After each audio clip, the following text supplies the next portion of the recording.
Olá, aluno. Agora nós vamos fazer algumas questões do Enem do ano de 2021 da disciplina de Geografia. Então, vamos para a primeira questão. Essa primeira questão, ela traz um texto falando: atualmente, o Programa de Melhoramento Uvas do Brasil utiliza métodos clássicos de melhoramento, como seleção massal, seleção clonal e hibridações. Ações de ajuste de manejo e seleção avançada vêm sendo desenvolvidas paralelamente ao programa de melhoramento, no sentido de viabilização desses materiais. Ao longo dos seus 40 anos, uma grande equipe técnica trabalhou para executar projetos de pesquisa para atender às necessidades e às demandas de diferentes atores da vitivinicultura nacional, incluindo produtores de uvas de mesa para exportação no semiárido nordestino, viticultores interessados em produzir sucos em regiões tropicais ou pequenos produtores familiares da região da Serra Gaúcha, interessados em melhorar a qualidade do vinho artesanal que produzem. Observem que nesse texto está falando sobre o melhoramento genético da produção de uva. E observem que ele traz aí dois público-alvo que vai, né, se beneficiar desse melhoramento. Tanto pequenos agricultores familiares da Serra Gaúcha, mas produtores do semiárido nordestino. Lembrando que no semiárido nordestino a produção de uva ela se dá principalmente devido a esse melhoramento, né? Então, áreas que antes não eram produtoras de frutas, hoje se destacam nessa produção. E a questão, ela traz a seguinte pergunta para nós. Para melhorar a produção agrícola nas regiões mencionadas, as técnicas referidas no texto buscaram adaptar o cultivo aos espécies nativas ameaçadas. Gente, olha só, tá falando de alguma coisa aí de espécie nativa ameaçada? Não, né? Tá falando de um melhoramento genético que propiciou o desenvolvimento da uva em algumas áreas e o melhoramento, né, dessa produção. Cadeia econômicas autônomas? Também não, né? Estrutura fundiária tradicionais? Gente, fala-se de agricultura familiar, mas fala-se também de agricultura para exportação, certo? Então, quando fala estruturas fundiárias tradicionais, observe que está falando de dois tipos de estruturas fundiárias: a agricultura familiar e uma agricultura voltada para exportação, certo? Lembrando que, geralmente, a agricultura familiar ela é mais voltada para o mercado interno, certo? E aí, veja só, a próxima alternativa, ela fala elementos ambientais singulares. Sim, gente. Por que elementos ambientais singulares? Porque o melhoramento genético, ele adaptou o cultivo da uva ao semiárido, né? Então eu tenho um ambiente ali singular. Eu tenho uma área com condições singulares, seca, né? Uma área em que eu tenho escassez de chuva, mas com esse melhoramento e com outros elementos nós vamos conseguir desenvolver o cultivo da uva no semiárido. Então, observem que a resposta correta aí será a letra D. Elementos ambientais singulares. O que é uma coisa singular, gente? Pensem nessa palavra, né? Antes de marcar a sua alternativa aí. E mercado consumidores internos também não, né? Porque é, a uva ela é voltada e tem o consumo interno, mas também tem exportação. E aí vamos para a próxima questão. A próxima questão está falando sobre a questão de lixo eletrônico. O texto 1 fala assim: em 2016, foram gerados 44,7 milhões de toneladas de resíduos eletrônicos, um aumento de 8% na comparação com 2014. Especialistas previram um crescimento de mais 17% para 5,2 milhões de toneladas até 2021. E o texto 2 está falando o seguinte: há ainda quem exporte deliberadamente lixo eletrônico para o Ghana. É o mais caro reciclar devidamente os resíduos no mundo industrializado, onde até existem os recursos e a tecnologia. Ou seja, sai mais barato mandar esse lixo eletrônico para o Ghana, né, do que destinar de forma adequada nos países industrializados. Um negócio muito lucrativo é vender o lixo eletrônico a negociantes locais que o importa alegando tratar de material usado. Os negociantes depois vendem o lixo aos jovens no mercado, no outro lado, que desmantelam e extraem os fios de cobre. Estes são derretidos em lareiras ao ar livre, poluindo o ar, muitas vezes intoxicando diretamente os próprios jovens. Galera, observe que aqui no segundo texto ele está falando o quê? De um comércio. Eu tenho um lixo eletrônico que é exportado para o Ghana. E esse lixo eletrônico ele é destinado ao quê? A jovens que tiram, né, fios de cobre desses lixos, certo? Tudo bem, então eu sei que eu tenho um comércio entre diferentes países aí. Por mais que seja um comércio que talvez não seja tão legal assim, né? O que acontece? Está assim. No contexto das discussões ambientais, as práticas descritas nos textos refletem um padrão de relação derivado do ou da exercício pleno da cidadania. Gente, então esse comércio de lixo eletrônico está fazendo com que os países exerçam sua cidadania? Não, né? Divisão Internacional do Trabalho, sim, a famosa DIT, né? A Divisão Internacional do Trabalho, gente, ela diz respeito a diferentes países que produzem parte da produção, né? E quando a gente fala de produtos que são enviados para outro país, para ter uma outra destinação, isso também faz parte da Divisão Internacional do Trabalho, certo?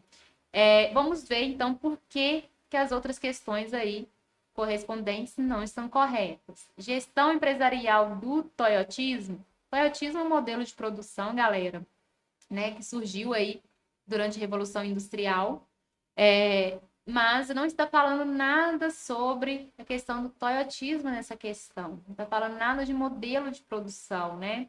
Eu tinha o Fordismo, produção em série, e nós temos o toyotismo, que é produção sem estoque, por exemplo. Concepção sustentável da economia. Gente, está mostrando alguma coisa sustentável? Não, por quê? Ah, mas está reaproveitando o lixo, né? O lixo eletrônico. Está reaproveitando, mas uma coisa ela só é sustentável se ela está beneficiando quem trabalha com isso também. E no texto mostra diversos fatores que não é sustentável, não são sustentáveis, né? Por exemplo, poluição do ar, não é sustentável. A toxicidade, né, desses produtos que afetam os jovens também faz com que isso não seja sustentável.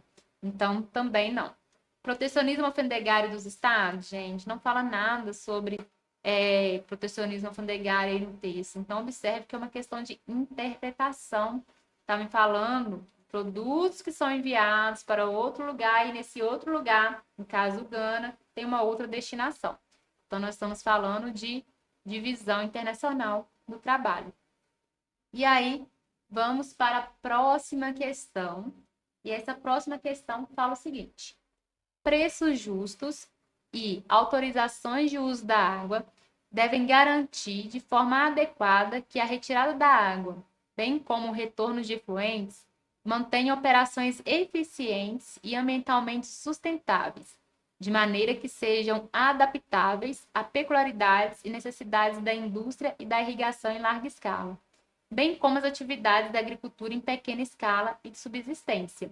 Ou seja, né, preços justos e autorização do uso da água devem garantir a forma adequada que a retirada da água, certo? Ou seja, o uso dessa água, ela tem que, né, garantir o acesso tanto para a indústria, tanto para a irrigação em larga escala, mas também para os pequenos produtores, né, em uma escala aí de subsistência, de pequena escala e de subsistência. Ou seja, todos precisam ter acesso à água, certo?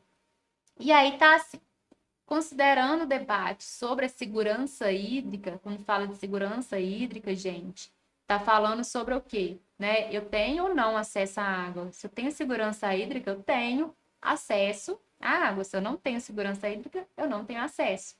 A proposta apresentada no texto está pautada na distribuição equitativa do abastecimento? Sim. Gente, quando fala equidade, né, está falando da distribuição justa da água, do abastecimento. Então, que haja uma distribuição justa da água. Galera, quando eu falo distribuição justa, será que uma indústria vai usar a mesma quantidade de água num pequeno produtor? Claro que não. Mas ambos precisam ter, né, o acesso a essa água de acordo com a quantidade ali que precisa. Uma indústria ela não pode ter acesso à água enquanto o pequeno produtor não tem. Então, todos precisam ter uma distribuição equitativa, ou seja, tem uma equidade no abastecimento. Monitoramento do fornecimento urbano, não. Racionamento da capacidade fluvial, não está falando isso. Não está falando também sobre revitalização gradativa de solos e nem geração de produtos recicláveis. Observem que está falando no texto que precisa ter preço justo e autorização do uso da água tem que garantir de forma adequada, entenderam? A retirada da água e dos afluentes de todas as pessoas, desde as indústrias até a agricultura, né? Tanto de pequena escala quanto de subsistência e para irrigação também. Então, olham as palavras-chave. E lembrando aqui, né, que quando eu falo de equitativo, estou falando de equidade. Então, a resposta correta é a letra A. Vamos para a nossa próxima questão? E a próxima questão traz um texto sobre refugiados, né? E fala o seguinte: a categoria de refugiado carrega em si as noções de transitoriedade, provisoriedade, ou seja, provisório, e temporalidade. Os refugiados situam-se entre os países de origem e o país de destino. Então, observem duas palavras-chave, né? Eles estão entre os países de origem e o país de destino. Ao transitarem entre os dois universos, ocupam posição marginal, tanto em termos identitários, assentada na falta de pertencimento pleno, ou seja, o refugiado ele não se sente pertencente nem ao seu país, né, de origem e nem ao seu país de destino. Enquanto membros da comunidade receptora nos vínculos introjetados por códigos partilhados com a comunidade de origem, quando em termos jurídicos, ao deixarem de exercitar, ao menos em caráter temporário, o estado de cidadãos nos países de origem e portar status de refugiados no país receptor. Então, no texto está falando da situação de refugiado. O refugiado, quando ele deixa o seu país, ele está deixando a sua identidade. E ele está indo para outro país em que ele precisa, ser acolhido, né? Ele precisa ter ali um reconhecimento como agora uma pessoa que faz parte daquele país, certo? E aí um cidadão que faça parte daquele país que ele está indo. E aí, veja só, a questão está assim. A condição de transitoriedade dos refugiados no Brasil, conforme abordada no texto, é provocada pela associação entre ascensão social e burocracia estatal. Gente, nem sempre um refugiado, quando fala de ascensão social, será que um refugiado ele está em condição de ascensão social, né? E a próxima que está falando burocracia estatal, ou seja, o Estado ele é muito burocrático para receber refugiados, né? Mas é sobre isso que o texto está falando. Então, observe que nós podemos descartar aqui a primeira palavrinha, ascensão social, né? Miscigenação étnica e limites fronteiriços, também não. Então, essa não é a condição de transitoriedade dos refugiados no Brasil. Desqualificação profissional e ação policial? Também não. Instabilidade financeira e crises econômicas? Também não. E desenraizamento cultural e segurança legal? Sim, gente, olha só, ele vai deixar sua raiz, seu país de origem, vai vir para o território brasileiro, só que aqui ele vai ter uma insegurança legal, porque até que ele seja reconhecido como cidadão brasileiro, né, ele vai passar por diversos desafios, ele não vai ser reconhecido como um cidadão, né? Como cidadão do Brasil. Então, ele vai ter termos legais aí, no qual ele vai passar, infelizmente, nesse período de estadia no nosso país, né? Quando a pessoa chega, quando o refugiado chega em outro país, ele precisa de acolhimento, precisa ser reconhecido, certo? Então, ele deixa a sua cultura e ele passa a inserir em outra cultura, e essa outra cultura gera diversas inseguranças, e quando eu falo insegurança legal, gente, também insegurança de documentação, emissão de novas documentações, por exemplo, né? Então, continuando aí, vamos para a próxima questão. A próxima questão traz um texto da linda Ana Carlos Fani, né, da Ana Fani, que fala sobre a vida das pessoas na cidade. E ela fala o seguinte: a vida das pessoas se modifica com a mesma rapidez com que se reproduz a cidade. O lugar da festa, do encontro, quase desaparece. O número de brincadeiras infantis nas ruas diminui. As crianças quase não são vistas. Os pedaços da cidade são vendidos no mercado como mercadoria.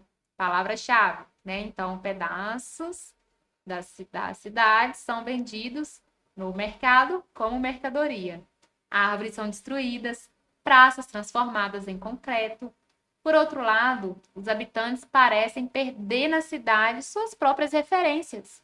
A imagem de uma grande cidade hoje é tão mutante que se assemelha à de um grande guindaste. Aliás, a presença maciça deste, das bridadeiras, das betoneiras, não dão o limite do processo de transformação diária a qual está submetida a cidade. Gente, então, observem que esse texto ele fala sobre a questão da vida na cidade, né? Mudar isso porque essa vida na cidade ela mostra muitas vezes que nós perdemos a nosso afeto pelo lugar, né? E aí a questão traz o seguinte: no contexto das grandes cidades brasileiras, a situação apresentada no texto vem ocorrendo em consequência manutenção dos modos de convívio social? Não, né, gente? Vem mudando, né? Preservação da essência do espaço público? Não, a gente não tem uma preservação, a gente tem mudanças, né? Se antigamente a gente brincava ali na pracinha, hoje, como ela falou aí no texto, essa pracinha dá lugar a concretos, por exemplo. Ampliação das normas de controle ambiental? Hora nenhuma o texto fala sobre o meio ambiente. Flexibilização das regras de participação política? Hora nenhuma também. Alteração da organização da paisagem geográfica? Sim, gente, a paisagem, tudo aquilo que nossos olhos alcançam, né? Que é a definição mais fácil aí para nós. E quando nós falamos de paisagem, essa paisagem ela vai mudando com essas mudanças urbanas, né? À medida que uma área verde, por exemplo, dá lugar a prédios, isso vai mudar a paisagem, aquilo que nossos olhos enxergam, certo? Então, a resposta correta é a letra E. E aí, nós temos, né, uma outra questão sobre o semiárido brasileiro. Gente, olha só, observe que está no semiárido brasileiro, o sertanejo desenvolveu uma acuidade detalhada para a observação dos fenômenos ao longo dos tempos presenciado na natureza, em especial para a previsão do tempo e do clima. Lembrando que nós já vimos uma questão falando dessa questão, gente, da vivência, utilizando como referência a posição dos astros, constelações e nuvens. Conforme os sertanejos, a estação vai ser chuvosa quando a primeira lua cheia de janeiro sair vermelha, por trás de uma barra de nuvens, mas se surgir prateada, é sinal de seca. O texto expõe a produção de conhecimento que se constitui pela técnica científica. Gente, observar a Lua é uma coisa científica? Não, né? É uma experiência perceptiva? Sim, gente. Quando nós falamos, né, que conforme a Lua vai se saber ali se vai chover ou não, isso é uma percepção, né? É uma percepção do sertanejo que ele adquiriu ali com a experiência do tempo, certo? Agora, negação de tradições? Não, né? Muito pelo contrário. Padronização de culturas? Culturas são todas iguais? São padrões? Não. Uniformização das informações? Também não. Então, uma experiência perceptiva da pessoa, do sertanejo, né? Que através das suas observações conseguem associar essa questão da lua com a questão da seca e da chuva, ok? Próxima questão que traz um texto que fala o seguinte: desde 2009, a área portuária carioca vem sofrendo grandes transformações realizadas no escopo da operação urbana consociada conhecida como Porto Maravilha, parte importante na tentativa de tornar o Rio de Janeiro um polo de serviço internacional. A revitalização urbana deveria deixar para trás uma paisagem geográfica que ainda recordava a cidade no início do século passado, para abrir espaço em seu lugar à instalação de modernas torres comerciais, espaços de consumo e lazer inéditos a cerca de 100 mil novos moradores. Uma nova configuração socioespacial capaz de alçar a área portuária do Rio de Janeiro ao patamar das waterfronts de Baltimore, Barcelona e Buenos Aires. As intervenções urbanas descritas derivam de um processo socioespacial que busca a intensificação da participação na competitividade global, contenção da especulação no mercado imobiliário, democratização da habitação popular, valorização das funções tradicionais, priorização da gestão participativa. Gente, olha só, nessa questão está falando aí de revitalizar uma área antiga do Rio de Janeiro e transformar essa área em uma área turística, né? Quando nós estamos falando dessas waterfronts, né? Estamos falando de áreas que são revitalizadas a fim de criar centros turísticos, né? Criar áreas turísticas e um centro de comércio.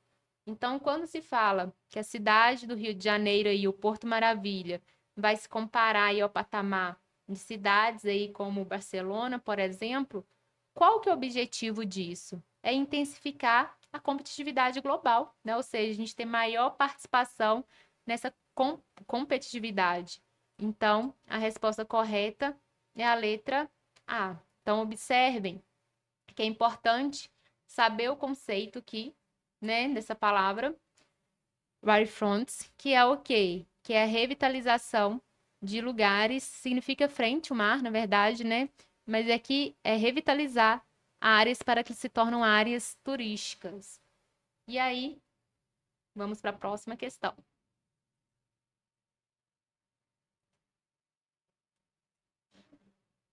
Na nossa próxima questão, nós vamos falar aí, tem um textinho.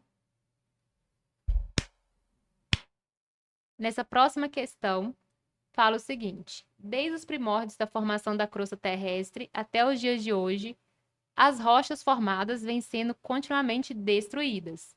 Os produtos resultantes da destruição das rochas são transportados pela água, vento e gelo, e toda a superfície terrestre, acionados pelo calor e pela gravidade. Cessada a energia transportadora, são depositados nas regiões mais baixas da crosta, podendo formar pacotes rochosos. Gente, olha só. Aqui tá querendo saber as transformações na superfície terrestre, conforme descritas no texto, compõem o seguinte processo geomorfológico. Veja só. Observe que no texto tá, ó, algumas palavras-chave. Primeiro, as rochas vêm sendo destruídas, tal, tal. Os produtos resultantes da destruição das rochas são transportados pela água, vento e gelo, acionados pelo calor e pela gravidade, né? Cessada a energia transportada, são depositados. Então, quando fala de todo esse processo aqui de destruição das rochas, depois do transporte dessas rochas e o depósito delas para outro lugar, está falando de quê? Do ciclo sedimentar, né? Vamos lembrar que quando eu falo desse ciclo sedimentar, olha só, se eu tenho aqui, ó, vamos colocar aqui um relevo. Primeiro, vamos lembrar que através da erosão eólica, da erosão, por exemplo, pluvial, eu vou ter a retirada de sedimentos dessas áreas, né? Vai fragmentar essas rochas e vai levar essas rochas para as áreas mais baixas, depositando essas rochas nesses lugares e, né, futuramente formando aí pacotes rochosos. Então, aqui, todos esses passos descritos aqui no texto está falando do ciclo sedimentar, certo? Atividades mineradoras têm criado conflitos com extrativistas quilombolas, pequenos agricultores ribeirinhos, pescadores artesanais e povos indígenas. Em geral, esses sujeitos têm encontrado grandes dificuldades de reproduzir suas dinâmicas territoriais depois da instalação da atividade mineradora. Nem sempre com reconhecimento do impacto ao seu território pelo Estado e pela empresa, ficando sem qualquer tipo de compensação econômica. Em outros casos, nem a compensação econômica tem sido capaz de evitar o esgarçamento das relações sociais desses grupos, que sofrem com a reconstrução abrupta das suas identidades e de suas dinâmicas territoriais. Gente, então está falando dos conflitos entre os povos tradicionais com, por exemplo, as atividades mineradoras, né? Que também é um assunto bastante cobrado aí no Enem. E está falando o seguinte, vamos lá, alternativa. O texto apresenta uma relação entre atividades econômicas e organização social, marcado pelo, ou seja, o que marca a relação desses povos tradicionais, gente, com a atividade mineradora? Vamos pensar, o que marca a relação dos povos indígenas e a atividade mineradora? Escassez de incentivo cultural? Gente, não está falando dessa questão de incentivo cultural no texto, mas observem que a B está falando rompimento de vínculos locais. À medida, né, que nós vamos ter a expansão, vamos tendo a expansão das atividades mineradoras em áreas de comunidades tradicionais, de povos tradicionais, muitos se veem, né, vem aí como alternativa a saída daquele lugar e acaba rompendo o vínculo que ele tem localmente, o vínculo que ele tem com a sua comunidade, certo? Então, a resposta aí seria a letra B. Imagine, se áreas indígenas agora, né, dá lugar às áreas de mineração, até o seu entorno, eu tenho o quê? Né, a tendência de perder a identidade. Então, os povos tradicionais vão perdendo seus vínculos à medida que eu tenho a expansão da atividade mineradora. Carência de investimento financeiro, não. Estabelecimento de práticas agroecológicas, muito menos, né? E enriquecimento das comunidades autóctones, também não. Então, a resposta aí é a B. Continuando, a próxima questão fala o seguinte: desde os primórdios da formação da crosta terrestre até os dias de hoje, as rochas formadas vêm sendo continuamente destruídas. Os produtos resultantes da destruição das rochas são transportados, observem a palavrinha-chave aqui, pela água, vento e gelo, a toda a superfície terrestre, acionada pelo calor e pela gravidade. Cessada a energia transportadora, são depositados nas regiões mais baixas da crosta, podendo formar pacotes rochosos. E aí tá assim. As transformações na superfície terrestre, conforme descritas no texto, compõem o seguinte processo geomorfológico. Ciclo sedimentar?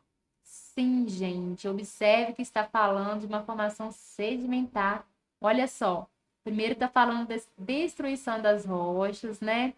E depois elas são transportadas. Exemplo, vou fazer um desenho aqui rapidinho, só para vocês entenderem. Vamos supor que aqui eu tenho uma área, né? Eita, não deu certo aqui, gente. Só um minutinho. Deixa eu colocar meu lápis aqui. Hum, Peraí, só um minutinho. Olha só, continuando aqui, gente, né? Quando nós falamos desse ciclo sedimentar, à medida que eu tenho um transporte de sedimentos, que é retirado pela erosão eólica ou pela erosão, né, pluvial, por exemplo, o que que acontece? Esses sedimentos, eles vão sendo alocados em outros locais, depositados nas regiões mais baixas e, com o tempo, vai formar aí outras rochas que são as rochas sedimentares, né? Nada se tem a ver com instabilidade sísmica ou intemperismo biológico, derramamento basáltico ou compactação superficial. Então, está mostrando aí o ciclo de formação das rochas sedimentares. E a próxima questão está falando o seguinte: as grandes empresas seriam certamente representação de um exercício de poder ante o grau de autonomia de ação que dispõe. O que se pretende salientar é a ideia de enclave, plantas industriais, olha a palavra-chave, que estabelecem relações escassas com seu entorno, mas exercem grande influência na economia extralocal. Quando eu falo, presta atenção nessa palavra-chave, gente, plantas industriais, ou seja, indústrias, né, que não condiz com o que está em seu entorno. E aí, quando eu falo que não condiz com o que está ao seu entorno, nós podemos concluir que, olha só, que tipo de ação tomada por empresas reflete a forma de territorialização da produção industrial apresentada no texto. Criação de vilas operárias, gente, olha só, relação escassa com o entorno. Será que eu vou ter criação de vilas operárias? Não. Promoção de eventos comunitários? Também não. Recuperação de áreas degradadas? Também não. Incorporação de saberes tradicionais? Gente, a empresa está preocupada ali, uma indústria está preocupada em incorporar saberes tradicionais? Claro que não. Importação de mão de obra qualificada? Sim, gente, quando eu falo com vocês que as plantas, né, industriais, ou seja, as indústrias, que estabelecem relações escassas com o seu entorno, porque muitas vezes essas indústrias se instalam em um local que não possui uma mão de obra qualificada para atendê-la. Então, muitas vezes, essa mão de obra, ela precisa vir de fora, né? Essa mão de obra precisa vir de outros locais. Então, ela vai influenciar a economia extralocal, certo? Então, exemplo, vamos supor que eu tenho uma cidade pequena, uma indústria, ela se instala nessa cidade e eu não tenho mão de obra naquela cidade. Ela vai precisar trazer pessoas de outros lugares. Então, ela vai importar a mão de obra qualificada, correto? E aí, vamos para essa questão que está falando aí sobre o movimento de translação da Terra.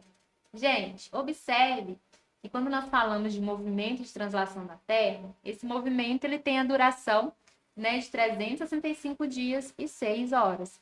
E é o movimento certo que a Terra faz em torno do Sol. E esse movimento, ele dá origem ao solstício e ao equinócio. O que que acontece, galera?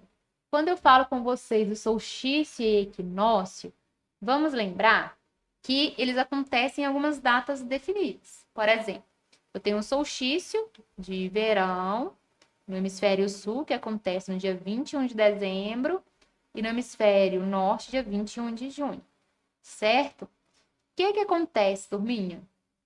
O equinócio, ele acontece no dia 21 de março e no dia 23 de setembro. O solstício, ele marca o início do verão e do inverno. O equinócio marca o início da primavera e do outono, certo? O que que acontece?